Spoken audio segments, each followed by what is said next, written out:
ছোট পর্দার জনপ্রিয় অভিনেত্রী মেহজাবিন চৌধুরী সবসময় আলোচনায় থাকেন নাটক সিনেমার বিভিন্ন চরিত্র নিয়ে। এবার সেই মেহজাবিন আদালতের কাঠগড়ায়।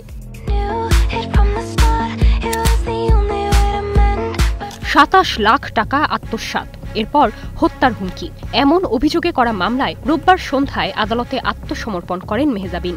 ভাটারা থানার এই মামলায় মেহজাবিন এবং তার ভাই আলিশানের বিরুদ্ধে ১০ নভেম্বর গ্রেপ্তারি পরোয়ানা জারি করেন আদালত। সামাজিক যোগাযোগ মাধ্যমে একে মিথ্যা মামলা দাবি করলেও সামনাসামনি নিশ্চুপ ছিলেন ছোট পর্দার এই অভিনেত্রী। তবে তার আইনজীবীর দাবি, হয়রানির উদ্দেশ্যে কোনো প্রমাণ ছাড়াই করা হয়েছে মামলা। অভিযোগ করেন, এজাহারে ঘটনাস্থল হাতিরঝিল উল্লেখ করলেও মামলা করেছে ভাটারা থানায়। ঘটনাস্থল হাতিরঝিল হলেও তিনি মামলা করতে গিয়েছেন রাজধানীর ভাটারা থানায়, যেটার কোনো যৌক্তিক কারণ নাই এবং আইনগতভাবেও সুযোগ নাই।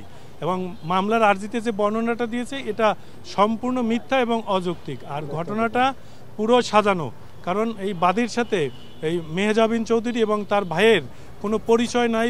মামলায় অভিযোগ, বাদী আমিরুল ইসলামের সঙ্গে দীর্ঘদিনের পরিচয় মেহজাবিনের। সেই সূত্রে মেহজাবিনের নতুন পারিবারিক ব্যবসার অংশীদার হিসেবে যুক্ত হতে ২৭ লাখ টাকা দেন তিনি, কিন্তু ব্যবসা শুরু না করায় টাকা ফেরত চান আমিরুল। এরপর রাজধানীর হাতিরঝিলের এক রেস্তোরাঁয় নিয়ে মেহজাবিন এবং তার ভাই মারধর করেন আমিরুলকে। দেয়া হয় হত্যার হুমকি। আমাকে টাকা দেওয়ার কথা বলি, তাদের বসুন্ধরা বাসার সামনে নিচে, সেখানে যাওয়ার পর তার ভাই অজ্ঞাত আরও ৩-৪ জন আমার থালা চোপ্পা দিয়ে একটা গাড়ি করে নিয়ে যায়। ঘণ্টাখানেক পরে আমার চোখ খোলার পর আমি দেখি হাতিরঝিলে এবার আমাকে বলে তাদের কাছে যদি টাকার জন্য আর বাসার সামনে যাও, মারি এখানে ফালা দিল।